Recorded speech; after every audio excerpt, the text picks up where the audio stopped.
Yo, boys and girl, penyuka alur film, kembali lagi Mimin Fata Danang yang imut ini menceritakan sebuah alur film. Film ini menceritakan perjuangan Daliler, sebuah pasukan elit berkuda berani mati dari Sultan Muhammad Al-Fatih melawan Vlad si penyula dari Wallachia. Jadi ceritanya, Wallachia menyerah pada Turki sebagai tanda takluk. Raja Wallachia mengirimkan dua putranya, yaitu Vlad dan Radu, pada khalifah. Yang Radu jadi baik, yang Vlad jadi jahat banget. Vlad membunuh dengan keji korban-korbannya, yaitu dengan disula. Disula itu korban ditusuk dengan kayu lancip yang besar dari, dubur sampai tembus ke atas.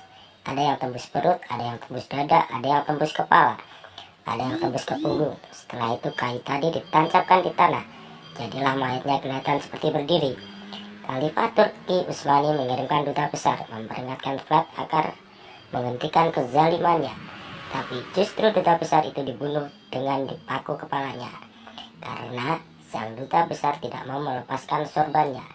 Mengetahui kekejaman yang dilakukan Vlad pada duta besarnya, kemudian Sultan Muhammad Al-Fatih mengirimkan Daliler untuk menindak Vlad Dracula. Tak usah panjang lebar sinopsisnya, silakan menonton sambil rebahan, tapi jangan sambil ngocok-ngocok pakai tangan kanan. Langsung saja ke intronya, cekicrot.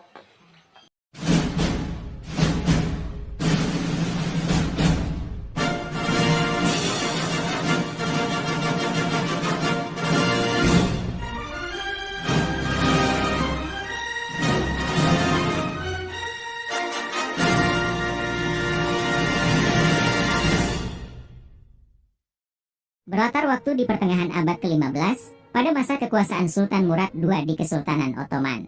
Ottoman berhasil menguasai sebuah daerah di timur Romania, yang bernama Wallachia, tanpa adanya peperangan setelah membantu penguasa yang sah merebut kekuasaan dari tangan pemberontak. Yang sebagai bukti kesetiaan pemimpin Wallachia itu, dia pun menyerahkan dua dari keempat anaknya yang bernama Rado dan Vlad kepada sang Sultan Murad. Yang alih-alih menjadikan keduanya tawanan, dia justru mengirimkan kedua anak itu bersama putranya sendiri, Pangeran Mehmed, ke Edirne, untuk mendapatkan pendidikan. Berada di Edirne, sang adik, Rado, tumbuh menjadi anak yang cerdas dan tekun yang kemudian memeluk Islam, sementara sang kakak Vlad, tumbuh dengan sifat iri dengan sang adik yang selalu mendapat pujian, pemarah, sombong dan hobi membunuh binatang kecil, yang bahkan burung milik sang Pangeran Mehmed pun pernah dia remas sampai tak bangun lagi.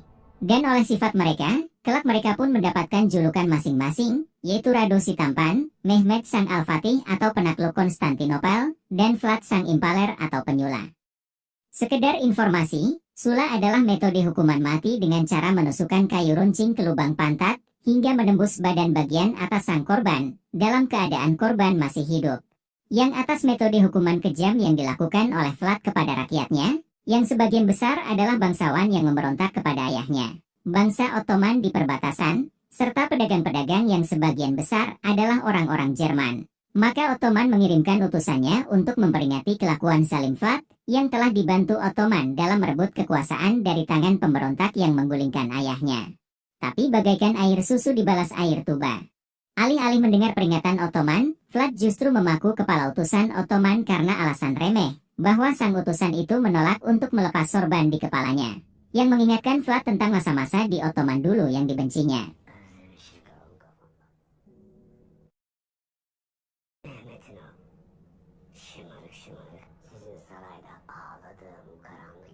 Önce canım çıkar, sonra sarı. O sarığın bezi benim kefenimdir.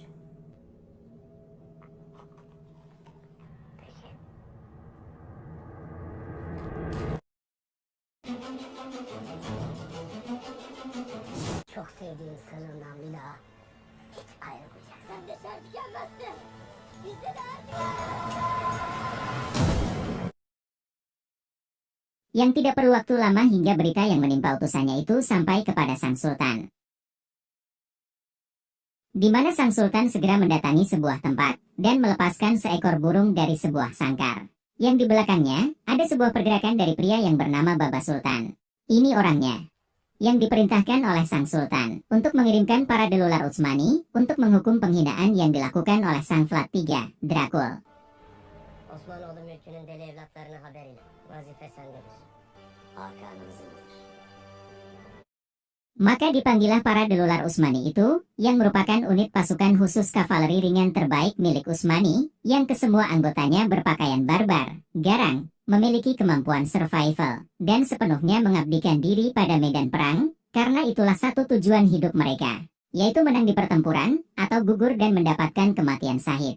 Dan karena penampilan mereka garang, jangan nilai sampul dari bukunya. Mari saya kenalkan satu persatu anggota mereka.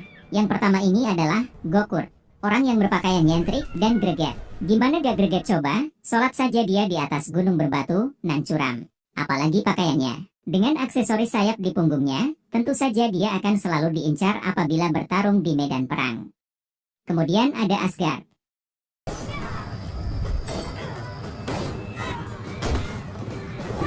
Suskun.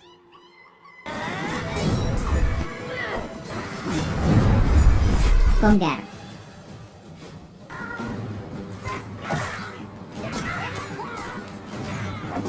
Kuman. Uyuyanlar uyansın. Gardas. Mubaris. Serta yang terakhir dan termuda, Aziz.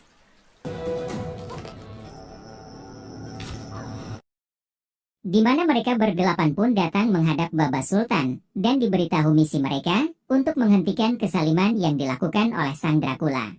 Zalim haddini aşmış. Artık sabır taşmıştır. Ferman da sendedir. Emir de.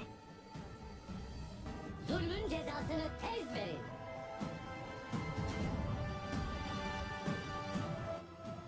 Dan tanpa berlama-lama mereka berangkat, melewati hutan dan lautan, untuk sampai di wilayah Wallachia, tempat di mana Vlad III berada.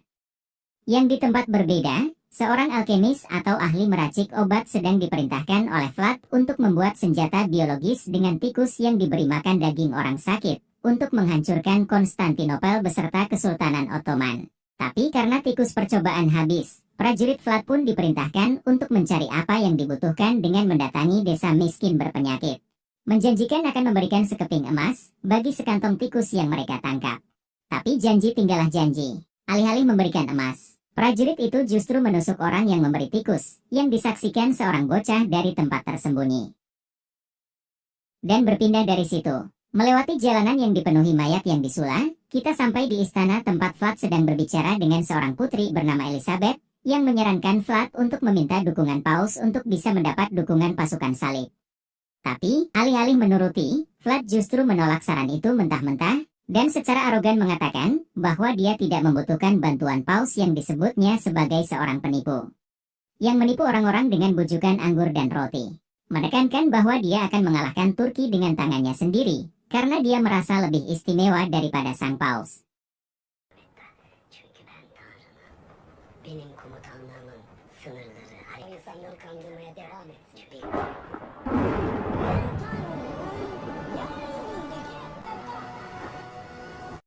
Beralih ke sisi lain, para deliler pun beristirahat di sebuah gua, sembari membahas rute selanjutnya yang akan mereka lalui. Di mana, ternyata, jalur lurus yang hendak mereka lalui itu, sudah penuh dengan para bandit yang dimiliki oleh Vlad. Tapi alih-alih memilih jalan memutar, mereka pun memutuskan untuk menerobos jalur berbahaya itu saja. Sekalian memusnahkan para bandit itu, sesuai amanat Sultan bahwa misi mereka adalah memusnahkan kesaliman, yang berarti bukan hanya untuk Vlad seorang, tapi juga anak buahnya yang menebar teror bagi desa-desa di sekitar. Yang di tempat lain, si alkemis ditemui oleh Putri Elizabeth, yang menginginkan konfirmasi perkembangan senjata biologis, dan memaksa si alkemis agar segera merampungkan senjata wabah itu, jika dia masih menyayangi nyawanya. Yang tanpa mereka sadari, seorang anak sedang menguping pembicaraan mereka, lalu melaporkan apa yang dia dengar tadi kepada kakeknya. Evsizleri sokan askerler gel. Bir sürü fare toplattılar evsizlere. Fareleri götürüp prensesle konuştu. Yang di tempat lain, di sebuah desa yang tenang. Keadaan desa itu tiba-tiba berubah menjadi riuh dan kacau karena kedatangan para bandit milik Vlad, yang berniat menjarah desa itu dan membunuhi orang-orang tak bersalah, dan meskipun ada perlawanan kecil, itu tidaklah sepadan. Hingga hanya menyisakan seorang wanita saja, yang terkepung dan dengan mudah dipatahkan perlawanannya. Namun, tiba-tiba para delular berdatangan dan balik membantai para penjara itu hingga tidak ada dari mereka yang disisakan.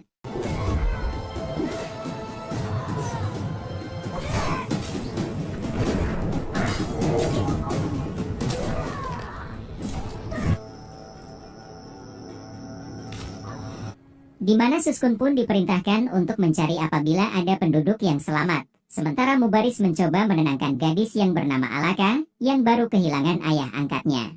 Bacım ağlama. Cennete gitti. Ölüp giden dünyanın şerrinden kurtulmuştur. Hem senin atan şehit oldu. Allah bize de nasip eder inşallah. Sementara di sisi lain, Suskun menemukan bayi yang ibunya telah meninggal, dan teringat peristiwa masa lalunya.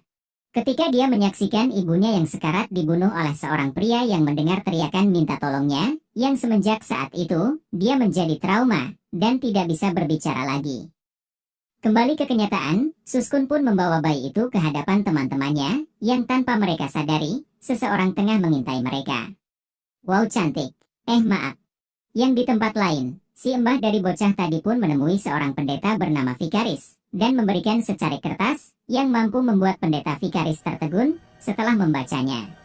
Dan berpindah ke tempat para deliler, singkat cerita mereka pun melanjutkan perjalanan dengan membawa Alaka dan sang bayi. Di mana mereka pun berhenti untuk meminta susu dari pengembala kambing. Di mana Alaka dan Asgard saling berbincang, dan Alaka pun menjelaskan bahwa dia tidak mempunyai tempat tujuan setelah ayah angkatnya itu telah tiada, dan menyadari apabila Asgard sadar akan kalung salib miliknya. Tapi segera ditenangkan Asgard, bahwa dia menghormati kepercayaan Alaka. Leküm deniküm veliye din. Benim dinim bana. Senin dinin sana. Menyarankan Alaka agar pergi ke Kesultanan Ottoman saja, karena di Ottoman toleransi untuk setiap pemeluk agama dijamin oleh sang sultan, sehingga Alaka sendiri tidak perlu menyembunyikan kepercayaannya. Di mana percakapan mereka terhenti karena Alaka segera pergi menemui Suskun yang salah meminumkan sang bayi, dan menggantikannya untuk memberi minum susu sang bayi.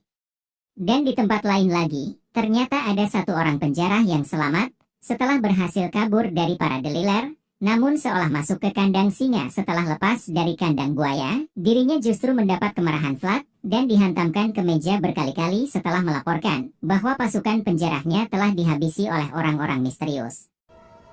Onları bul bana. Kembali ke para delular, mereka pun sampai di perkemahan para Yahudi yang sedang mengadakan pesta pernikahan, di mana mereka pun disambut dan diterima oleh orang-orang Yahudi itu, tanpa banyak pertanyaan. Yiyecek, içecek. Ne isterseniz buyurun.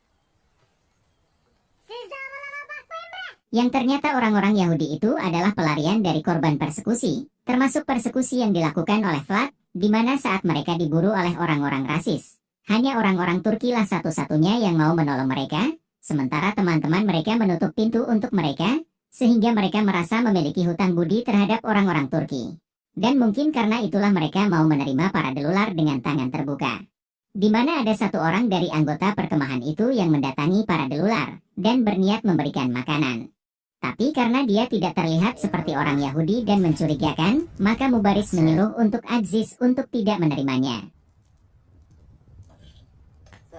Yang di tempat lain, di gua alkemis, sang alkemis tengah sibuk mengambil daging orang yang tengah sakit, dalam keadaan orang itu masih hidup, untuk diberikan kepada tikus yang akan menjadi inang wabah, yang tanpa ia sadari, pendeta Vikaris diam-diam tengah mengintai dirinya. Di mana pagi harinya, Asgard menjelaskan bahwa sekarang adalah waktunya mereka berpisah, karena jalan hidup para delular tidaklah cocok untuk wanita dan anak-anak, walau meskipun sebenarnya keduanya mempunyai rasa ketertarikan satu sama lain, tapi Asgard berusaha memendam perasaan itu karena teringat kewajibannya, dan meminta agar Alaka menjaga sang bayi. Di mana Alaka pun mengerti dan menyanggupinya. Hayatımı ona adayacağım.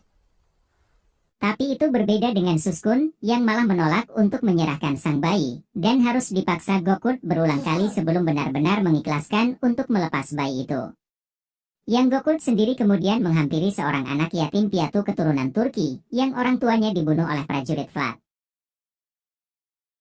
Allah babamın yanına gittiğim zaman onların yaptığı bütün zalimlikleri anlatacağım. Di mana Gokurt pun segera menjelaskan dengan pelan kepada sang gadis kecil itu bahwa dia tidak perlu bertemu dengan Allah agar doanya didengar. Cukuplah berdoa ketika dia sholat, maupun di saat apapun, karena Allah memiliki sifat maha mendengar, dan pastilah Allah akan mengirimkan para singa yang di sini bisa diartikan para delular, untuk membalaskan kematian kedua orang tuanya. Yang di tempat lain, di Istana Vlad, seorang duta besar Paus datang, membawakan hadiah sebuah mahkota perak kepada Vlad. Yang dengan tidak sopan, diambil Vlad dengan kakinya. Menyuruh utusan itu berbicara, utusan itu pun mewakili Paus, mengucapkan apresiasi Paus atas upaya Vlad mengusir orang-orang Muslim Turki dari wilayahnya, dengan menerima Vlad sebagai pelindung seluruh dunia Kristen, dan memberikan mahkota sebagai simbolnya, yang dengan memakai mahkota itu, Vlad akan memiliki kedudukan setara dengan semua kardinal, atau pejabat senior dalam gereja Katolik Roma, yang langsung berada di bawah Paus. Tapi, bukannya menyambut baik keinginan sang Paus seperti Putri Elizabeth, Vlad justru tertawa mengejek, bahkan mengancam sang Paus, dengan mengatakan bahwa setelah Vlad berhasil mengalahkan Ottoman, sang Paus harus mengakui Vlad sebagai anak Tuhan, apabila masih sayang akan posisinya. Geçirmemi istemiyorsa benim Tanrı'nın oğlu olduğumu Kemudian mengembalikan mahkota itu, dan menyuruh sang utusan mencium tangannya, sebagai bukti ketundukan. Kembali ke para delular, mereka pun beristirahat di bawah pepohonan, di mana Asgard mencoba menenangkan Suskun yang menjadi sad boy, sehabis meninggalkan sang bayi, yang kemudian justru diajak oleh Konggar sambil tertawa, menyulut kemarahan Asgard, namun segera dihentikan oleh Gokurt yang mengingatkan tentang persaudaraan mereka. Çek fırsatını. Çal Kongar'ım. Lakin bilesin ki fırsatı Kongar'a kendine çalmış olacaksın. Di mana di sisi lain, tidak kuat menahan kantuk, Kuman tertidur. Namun seolah terhubung, tiba-tiba Baba Sultan datang ke dalam mimpi Kuman, mengingatkan Kuman bahwa tujuan Kuman adalah memandu mereka, menyuruhnya agar bangun. Uyuyanlar uyansın. Yang di satu sisi, dengan terbangunnya Kuman itu adalah pertanda bahwa di sekitar mereka ada musuh, membuat Gokurt segera memerintahkan mereka bersiaga, dan benar saja, musuh-musuh pun bermunculan, dan berhasil memanah Konggar, yang melindungi titik buta Asgard. Namun segera dihabisi oleh para delular lain. Di mana ternyata, para penyerang itu adalah anggota bandit milik Vlad. Menghampiri Konggar, Asgard menyesali pertengkaran mereka tadi, dan menolak untuk meninggalkan Konggar, namun kemudian dimarahi Gokurt yang mengingatkan tujuan mereka. Membuat Asgard pun ikhlas Konggar untuk dibawa oleh Kuman, menjalankan sebuah ritual, dengan mengubur seluruh badan Konggar di pasir, di mana, seolah beresonansi dengan Baba Sultan dan seluruh delular lain. Diiringi lolongan serigala, Konggar pun bangun dari pasir yang menguburnya.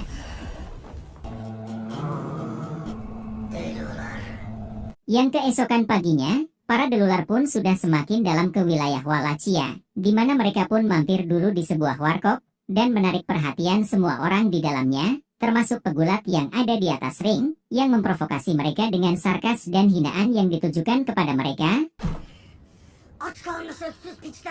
membuat Suskun terpancing dan naik ke atas ring, di mana dengan mudah Suskun dapat menghindari setiap serangan dari pegulat itu, bahkan mendaratkan beberapa serangan, sebelum akhirnya mematahkan kaki sang pegulat itu, dan memukulinya kembali, sampai sang pegulat itu tak berdaya lagi, sebelum kembali ke bangkunya untuk melanjutkan makannya.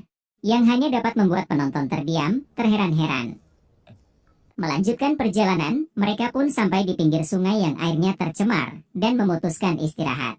Di mana Mubaris pun kemudian menyuruh Aziz untuk mencari air bersih yang dapat diminum, yang kemudian Aziz sampai di tempat air bersih berada, yang tiba-tiba Aziz merasakan keanehan dan dengan refleks menodongkan pisaunya ke leher orang yang berada di belakangnya, yang ternyata adalah orang yang sama dengan orang yang memberinya minum kemarin malam, yang beralasan memiliki tempat tujuan yang searah. Namun tiba-tiba, para bandit Vlad bermunculan menyergap Aziz dari balik bebatuan, dan meskipun Aziz berhasil membuka serangan, tiba-tiba dia dipukul dari belakang oleh orang yang ia todong tadi, yang ternyata sekomplotan dengan para bandit itu. Menyadari Aziz pergi terlalu lama, Mubaris bergegas pergi menyusul, dan hanya menemukan senjata Aziz, serta jasad orang yang dikalahkannya. Di mana ia pun menyalahkan dirinya sendiri yang tadi menyuruh Aziz pergi seorang diri, untuk mencari sumber air. Namun segera ditenangkan Gokurt, menyampaikan bahwa Aziz masih hidup, dan masih ada kemungkinan mereka dapat menyelamatkannya. Di mana singkat cerita mereka pun segera pergi melewati sebuah pasar, yang cukup menarik perhatian orang-orang, dan kemudian masuk ke dalam gereja, dan menemui pendeta Vikaris, yang ternyata adalah teman mereka. Ya, dia adalah salah satu anggota Delular yang sedang melakukan tugas penyamaran, dan nama sebenarnya adalah Junaedi. Karali maksudnya. Di mana tiba-tiba pintu terbuka, namun ternyata itu hanya si bocah yang bernama Eren, yang menatap para Delular dengan tatapan tidak percaya bahwa yang dihadapannya adalah benar-benar para Delular, sosok yang begitu ia kagumi. Walaupun dirinya seringkali ditertawai teman-temannya, karena mempercayai cerita kehebatan para Delular yang keberadaannya hanyalah dianggap mitos semata. Di mana, merasa berbicara di gereja itu tidak aman, Karali pun mengajak mereka berpindah ke tempat yang lebih aman.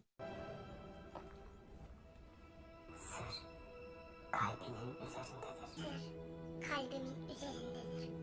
Yang di tempat berbeda, kini Aziz tengah diikat dan diinterogasi oleh Vlad dan mata-matanya, yang itu seolah percuma, karena meskipun mendapat siksaan yang mengerikan dengan metode potong jari, Aziz tetap bersikeras tidak mau untuk membuka mulutnya. Dan kembali ke para Delular, mereka pun diberitahu Karali sebuah jalan rahasia menuju penjara Aziz, apabila mereka mau menyelamatkannya. Walau ada satu permasalahan lagi, yaitu sebuah senjata wabah yang dikembangkan oleh si alkemis. Di mana mereka pun setuju untuk membagi tugas, untuk para Delular akan pergi ke jalur rahasia itu, sementara Karali akan ditugaskan untuk memusnahkan senjata wabah itu sendiri, di mana mereka pun saling memberikan keridoan masing-masing. Hakkını helal et. Hakkım sana. Sen de bana hakkını helal olsun. Allah yüreğine de bileğine de zeval vermesin.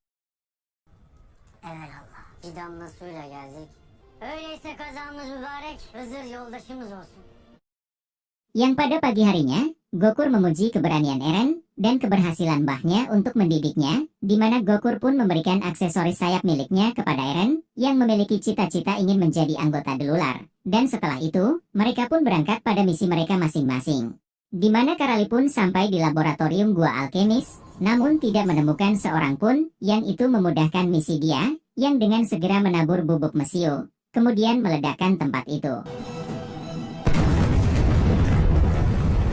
Sementara itu, mendengar bahwa ada sebuah pergerakan di selatan wilayahnya, Vlad mengumpulkan pasukan dan berdoa di pinggir danau sebelum memulai peperangan, berdoa agar Tuhan tidak meninggalkan dirinya seperti yang dilakukan ayahnya dulu, ketika membuangnya ke Utsmani, dan diakhiri dengan kalimat ancaman.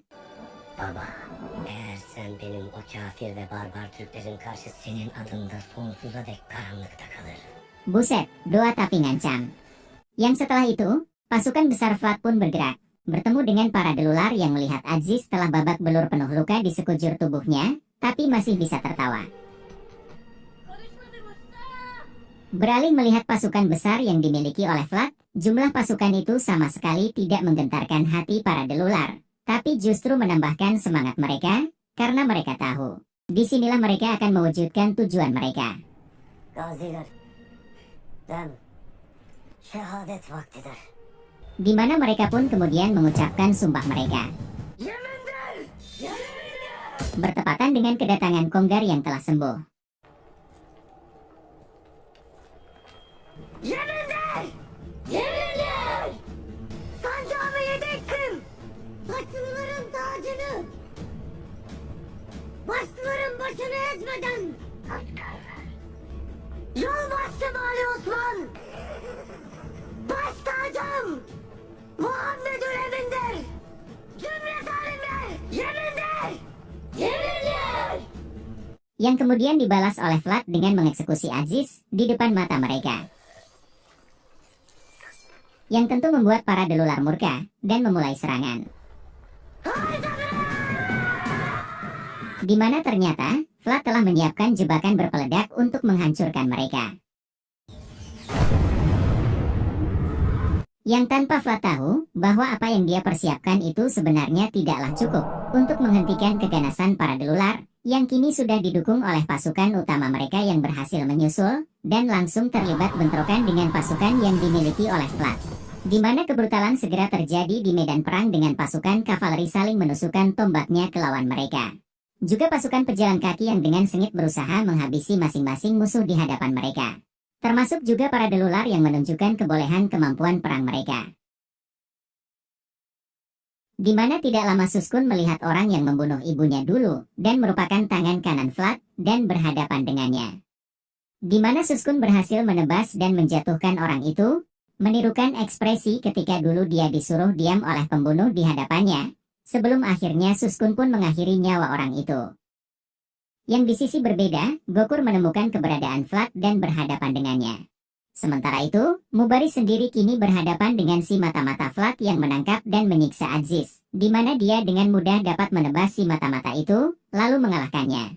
Dan kembali ke sisi Gokul, pertarungan sengit terjadi di antara keduanya. Di mana kemampuan bertarung Vlad yang mendapatkan pendidikan yang sama dengan Sultan Mehmed cukup membuat Gokul kerepotan. Sebelum akhirnya, Gokul pun berhasil mendaratkan serangan kepada Vlad dan menusukkan pedangnya menembus badannya. Dan walau sudah terluka parah, bahkan sekarat seperti itu, Vlad masih bisa menyalahkan Bapa atas kekalahannya. Lah, siapa suruh? Doa kok maksa. Lanjut dah, menebaskan pedangnya, Gokul mengakhiri kekejaman Vlad sang penyula. Di mana singkat cerita perang pun selesai, dan Suskun kini sudah dapat berbicara lagi, setelah mengalahkan orang yang membuatnya trauma.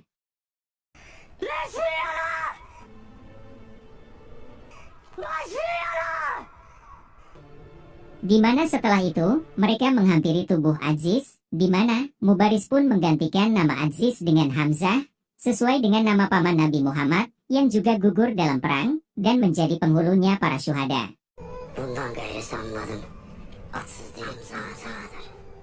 Dan membawa mereka yang gugur dalam perang, mereka pulang kembali ke Ottoman.